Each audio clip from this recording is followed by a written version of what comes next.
এরপর আল্লাহ বললেন ওয়াস সামাআ বানাইনাহা বিআইদিন ওয়া ইন্না লামুসিউন, আকাশ আমি বানালাম, গ্যালাক্সি আমি বানালাম, বানানোর পর থেকে সবগুলোর আমি প্রশস্ত করতে শুরু করে দিলাম। সব ছিল ক্ষুদ্র, একটা বিন্দুর মধ্যে আমি বিস্ফোরণ করলাম একটা আওয়াজ দিয়ে। আওয়াজটা ছিল কুন, আওয়াজটা ছিল কি?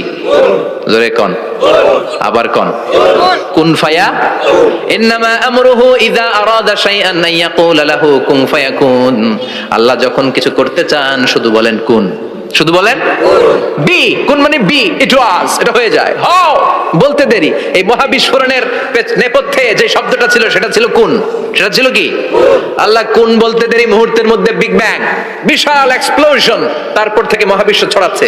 আল্লাহ বলছেন এই কোরআনের ভেতরে বলে দিয়েছেন ওয়া ইন্না লা মুসিউন, আমি এই কোরআন, আমি এই মহাবিশ্বকে, এই গোটা ইউনিভার্সকে আমি প্রতিনিয়ত সম্প্রসারিত করছি। প্রতিনিয়ত এটা বড় হচ্ছে, সম্প্রসারিত হচ্ছে। চিল্লায় বলেন আল্লাহু আকবার। আজ থেকে মাত্র 20 বছর আগে এটা তারা আবিষ্কার করেছে। এটা কোন সাল? 2000। 20 বছর পেছনে গেলে কত? 1998, তাই না? এই 1998 সালে তারা আবিষ্কার করেছে সুপারনোভা কসমোলজি প্রজেক্ট। এই সুপারনোভা কসমোলজি প্রজেক্টে তারা এই সিদ্ধান্তে এসেছে যে মহাবিশ্ব কোন নামক এক বিস্ফোরণের পর থেকে যে সম্প্রসারিত হচ্ছে, আজ পর্যন্ত এটা শুধু বাড়ছে আর বাড়ছে, অ্যাক্সেলারেটিং হচ্ছে, এক্সপান্ডিং হচ্ছে, এটা কমছে না। কিয়ামত পর্যন্ত এটা বাড়তেই থাকবে। চিৎকার করে পড়েন আল্লাহু আকবার।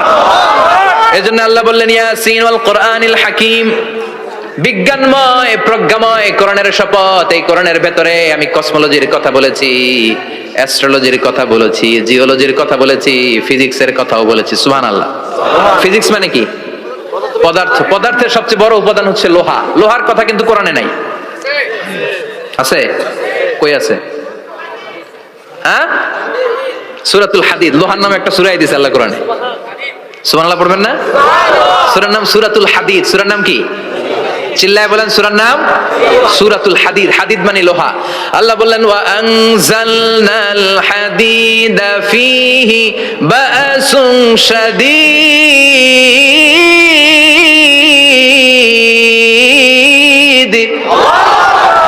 ওয়া আনজালনাল হাদিদ ফীহি বাসুন শাদীদ, আমি লোহা নাজিল করলাম আর লোহার ভেতরে আমি ভয়ঙ্কর শক্তি ঢুকাইয়া দিলাম। সুবহানাল্লাহ। ফিহি মানাফিউ লিন-নাস, লোহার ভেতরে মানুষের জন্য অনেক কল্যাণ আছে। সুবহানাল্লাহ। লোহা ছাড়া পৃথিবীতে কিছু হয়? আংটি বানাতে লোহার দরকার আছে না নাই? ঘড়ি বানাতে, গাড়ি বানাতে, বাড়ি বানাতে, মোবাইল বানাতে, হেলিকপ্টার, প্লেন, রকেট, মাইকের স্ট্যান্ড। সুবহানাল্লাহ কোন? এমন কোন জিনিস নাই যেটার মধ্যে লোহা লাগে না। এজন্য আল্লাহ বললেন এই লোহার নামে আমি একটা সূরা ডেডিকেট করলাম, ওয়া আনজালনাল হাদিদ ফিহি বাসুন শাদীদ। আমি লোহাকে নাজিল করেছি। আল্লাহ বলেছেন, খেয়াল করে শব্দটা শুনেন, ওয়া আনজালনাল হাদিদ, আমি লোহাকে উপর থেকে নাজিল করেছি। কি করেছি? কথা বলেন। তার মানে লোহা পৃথিবীতে ছিল না, নাজিল করছে কে? লোহা পৃথিবীতে ছিল? পৃথিবীতে ছিল? পৃথিবীতে থাকলে নাজিল করবেন কেন? এই যে কোরআনটা পৃথিবীতে আগে ছিল, নাজিল করছে কে? কোন ফেরেশতাকে দিয়ে? সাইয়েদনা জিবরাইল। কোন নবীর উপর? বিশ্বনবী মুহাম্মদুর রাসূলুল্লাহ। আল্লাহু আকবার। তার মানে ওহী পৃথিবীতে ছিল না, আল্লাহ উপর থেকে নাজিল করেছেন। নুজুল মানে উপর থেকে নিচের দিকে আসা। এই নুজুল শব্দ ব্যবহার করে আল্লাহ বললেন ওয়া আনজালনাল হাদিদ, লোহাকে আমি নাজিল করেছি। তার মানে লোহা পৃথিবীর উপাদান নয়, লোহা এসেছে উপর থেকে। কোন সুবহানাল্লাহ। বিজ্ঞানীরা, পদার্থবিদ যারা গবেষণা করে এটাই পেয়েছেন, লোহা আসলে পৃথিবীর না। লোহা পৃথিবীতে উৎপাদন করা হয় নাই। লোহার যে মলিকিউল, অণু আছে, লোহার একটা অণু তৈরি করার মতো ক্ষমতা পৃথিবীর নাই। ইভেন এই সৌরজগতের কোনো কিছু নাই। সূর্যের তাপেও লোহা তৈরি হতে পারে। লোহার ছোট্ট একটা অণু তৈরি করতে কমপক্ষে 1 কোটি ডিগ্রি সেলসিয়াস তাপের প্রয়োজন হয়। তার মানে এটা পৃথিবীর কোনো উপাদান নয়, এটা আনজালনাল হাদিদ। আল্লাহ বলেন মহাবিস্ফোরণের কারণে গলিত অন্য কোন তারার ভেতর থেকে লোহার উপাদান আমি পৃথিবীর ভিতরে এনে ঢুকিয়ে দিয়েছি। তার মানে পদার্থের কথা কোরআনে আছে না নাই? সুবহানাল্লাহ কইবেন না? এরপরে বায়োলজির কথা আছে না নাই? বায়োলজিক্যাল অ্যাসপেক্ট অফ মাউন্টেন্স, কেমন করে পাহাড়ি রেঞ্জ তৈরি হলো, আছে না নাই? ওয়াজআলনাল জিবালা আওতাদা, পাহাড়কে আমি পেরেক মেরে দিয়েছি। ওমিয়া কাঠের ভেতরে যখন পেরেক মারেন, পেরেকের বেশিরভাগ অংশ কাঠের ভেতরে ঢুকে যায়, উপরে দেখা যায় সামান্য, ঠিক কিনা? তো লোহা যদি আল্লাহ পেরেক মারেন, উপরে যা দেখা যায় এটা সামান্য, আসল পাহাড় তো মাটির নিচে। সুবহানাল্লাহ কইবেন না? আসল পাহাড় কোথায়? পেরেক যদি কাঠের মধ্যে ঢুকিয়ে দেন, পুরো পেরেকটা কাঠে ঢুকে যায় না, উপরে দেখা যায় কদ্দূর? সামান্য। পাহাড়ের যা আপনি দেখেন এটা তো পেরেকের মাথা, পুরো পাহাড়টা আল্লাহ জমিনের ভেতরে গেড়ে দিয়েছেন। চিল্লায় পড়েন আল্লাহু আকবার। আবার আল্লাহ বললেন অমিনাল জিবালি জুদাদুম বিদু ওয়া হুমরুম মুখতালিফুন আলওয়ানু, আছে না নাই? ওয়া গারাবিবু সুদ, আল্লাহ বলেন নানা রঙের পাহাড় পর্বত মহাবিশ্বে আমি তৈরি করেছি। কোন পাহাড় হচ্ছে রক্তিম বর্ণের, কোন পাহাড়কে বানিয়েছি আমি কৃষ্ণ বর্ণের, কোন পাহাড়কে বানিয়েছি আমি শুভ্র বর্ণের, কোন পাহাড়ের রং কালো, কোনটা সাদা, কোনটা নীল, আছে না নাই? মহাবিশ্ব যখন তৈরি হয়েছে পৃথিবীর মধ্যে 7টা টেকটনিক প্লেট তৈরি হয়েছে। 7 tectonic plates create the mountain range on earth. পৃথিবীতে এই পাহাড় তৈরির কারণ হচ্ছে 7টা প্লেট, এগুলোর 7 টেকটনিক প্লেট বলে। এই প্লেটগুলোর কারণে পৃথিবীতে এই রং বেরঙের পাহাড় তৈরি হয়েছে। কত রঙের যে পাহাড় আছে, আরব বিশ্বে পাথরের পাহাড়, বাংলাদেশে মাটির পাহাড়, ব্রুনাই, সিঙ্গাপুর, ইন্দোনেশিয়াতে যদি যান আরেক ধরনের পাহাড়। চায়নার একটা শহর আছে গানজু সিটি, কি নাম?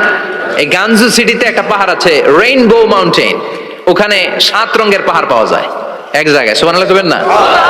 রেইনবো মানে কি? রংধনু। রংধনুর কয় রং? কথা কন।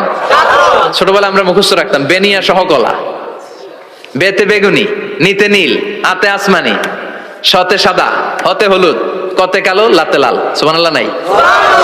মনে রাখার কি অসাধারণ পদ্ধতি। তো এই রেইনবো মাউন্টেন, রংধনুর 7 রঙের পাহাড় এক জায়গায় পাওয়া যায়। এখানে সাদা পাহাড়, এখানে সবুজ পাহাড়, এখানে নীল পাহাড়, ওখানে লাল পাহাড়, এখানে কালো পাহাড়। এই চায়নার গানজু সিটিতে আল্লাহ তাআলা 7 রঙের পাহাড় এক জায়গায় রেখেছেন। চিৎকার করে বলেন আল্লাহু আকবার। তার মানে বায়োলজির কথাও কোরআনের ভেতরে আছে না নাই? এরপর আল্লাহ বললেন কেমন করে আকাশ থেকে আমি পানি নাজিল করে, এটাও কোরআনে আছে না নাই?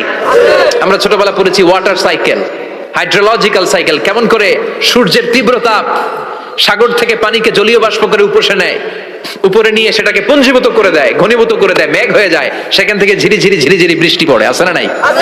আর ওই বৃষ্টির গান আমরা গাই, এই বৃষ্টি ভেজা রাতে তুমি চলে যেও না।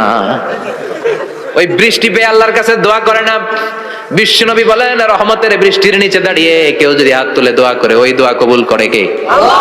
আবার আকাশের মধ্যে মেঘের ঘনঘটা দেখলে বিশ্বনবী পেরেশান হয়ে যেতেন, হয়রান হয়ে যেতেন, আর আল্লাহর কাছে বলতেন আল্লাহ এই মেঘ দিয়ে তুমি আমাদেরকে আযাব দিও না, তুমি আমাদেরকে গজব দিও না, তুমি আমাদেরকে শেষ করে দিও না, এই মেঘ থেকে তুমি আমাদেরকে রহমতের বৃষ্টি দাও। পড়ে না আমিন।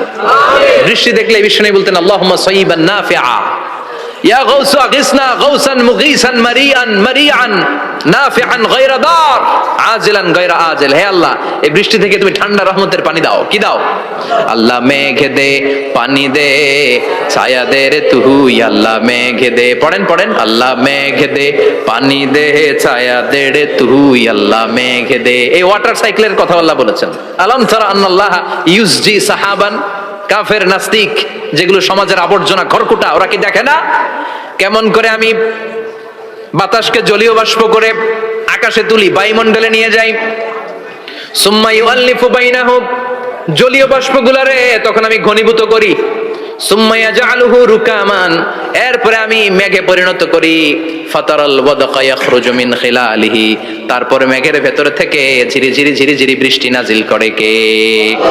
আবার আল্লাহ বললেন পানি থেকে আমি পৃথিবীর সব প্রাণগুলারে বানালাম, ওয়াজআলনা মিনাল মাই কুল্লা শাইইন হাইয়া ফালা ইয়াকিলুন, পানির ভেতর থেকে সব প্রাণের উৎপত্তি পৃথিবীর মধ্যে ঘটিয়ে দিয়েছে কে?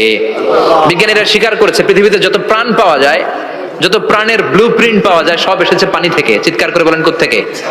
পানি নাই তো প্রাণ নাই, পানিও আছে প্রাণও আছে। কোন সুবহানাল্লাহ। বিজ্ঞানীদের ধারণা, তারা ধারণা করে বলেছে পৃথিবীর প্রথম প্রাণের নাম হচ্ছে অ্যামিবা। কি নাম? ওরা বলেছে এটা এককোষী জীব, it's a very small unicellular organism found ever in the world. পৃথিবীতে পাওয়া প্রথম এককোষী প্রাণীর নাম হচ্ছে অ্যামিবা। এটা এসেছে শৈবালের মতো, এরপরে জুপ্লাংটন, ফাইটোপ্লাংটন, ব্যাকটেরিও প্লাংটন, একটার পর একটা স্পিসিজ প্রজাতি পৃথিবীতে ডেভেলপ করেছে। কোন সুবহানাল্লাহ। এই পানির কথা কোরআনের ভেতরে বলে দিল কে? এজন্য আল্লাহ বললেন ওয়াল কোরআনিল হাকিম, বিজ্ঞানময় কোরআনের শপথ। এই কোরআনটা বিজ্ঞানের ঠাসা, এই কোরআন আশ্চর্যের শেষ নাই, এই কোরআন কোনোদিন পুরাতন হয় না। এই কোরআনের ভেতরে আল্লাহ দিয়েছেন হেদায়েতের মশাল, আর কোরআনটাকে বানিয়েছেন বিজ্ঞানের সুউচ্চ মিনার। জোরে কোন সুবহানাল্লাহ। তার মানে কোরআনে আমরা কি পেলাম? দুধের কথা পেলাম, মধুর কথা পেলাম, কিভাবে ডায়েট করবেন সেটা আমরা পেলাম, আমরা কসমোলজি পেলাম, অ্যাস্ট্রোলজি পেলাম, বায়োলজি পেলাম, ফিজিক্স পেলাম, ওয়াটার সাইকেল পেলাম। এবার পাতালপুরীর কথার দরকার আছে না নাই? পৃথিবীর একেবারে গভীরতম গভীরে কি আছে এটা কিন্তু কোরআনে নাই, আছে। পৃথিবীর মাঝখানে যে উত্তপ্ত লাভা আর আগুন, এটা আপনারা জানেন? পৃথিবীর উপর দিয়ে আমরা ঠান্ডা পৃথিবীতে ঘুরে বেড়াই, কিন্তু এর ভিতরে কিন্তু আগুন, লাভা। আল্লাহ কোরআনের মধ্যে ফুটন্ত টকবগে সাগরের কসম খেয়েছেন। আল্লাহ বলেছেন ওয়াল বাহরিল মাসজুর।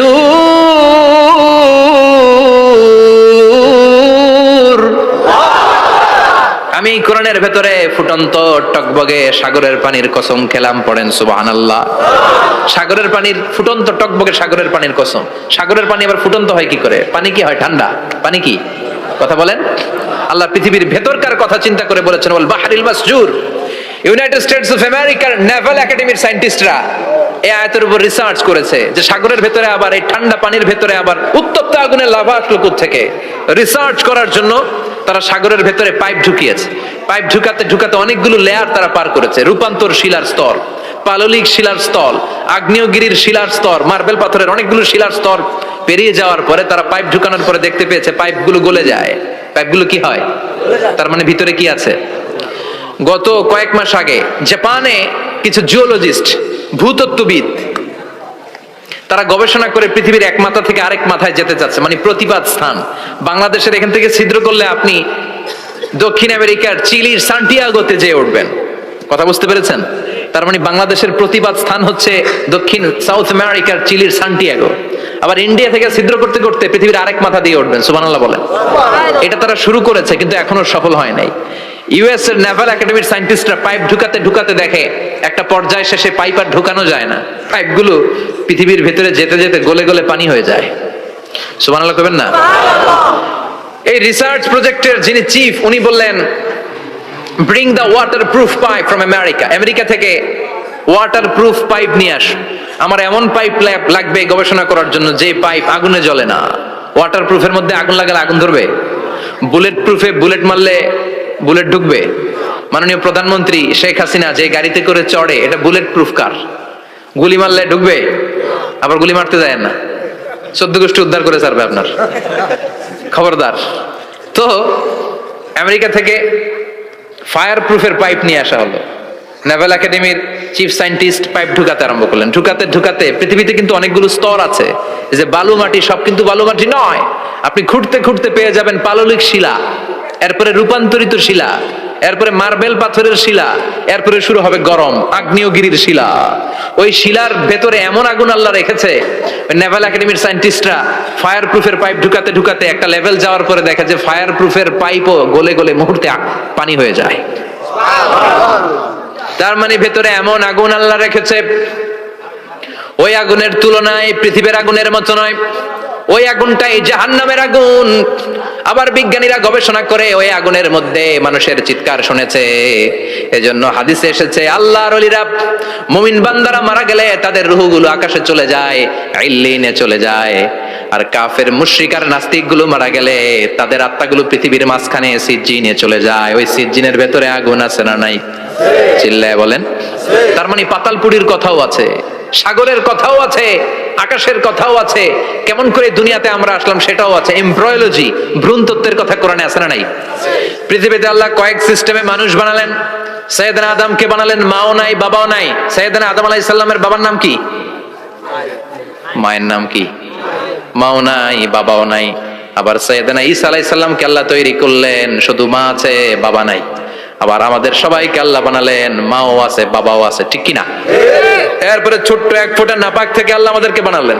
এই এক ফোঁটা বীর্যের মধ্যে যে প্রাণ আছে, এটা দুজন বিজ্ঞানী আবিষ্কার করেছে। লিয়েন হুক মাইক্রোস্কোপ যন্ত্র দিয়ে তারা বীর্যের মধ্যে, স্পার্ম ড্রপের মধ্যে গবেষণা করে পেয়েছে যে ওখানে কি যেন নড়ে। ওই এক ফোঁটা ড্রপের মধ্যে কি যেন নড়ে।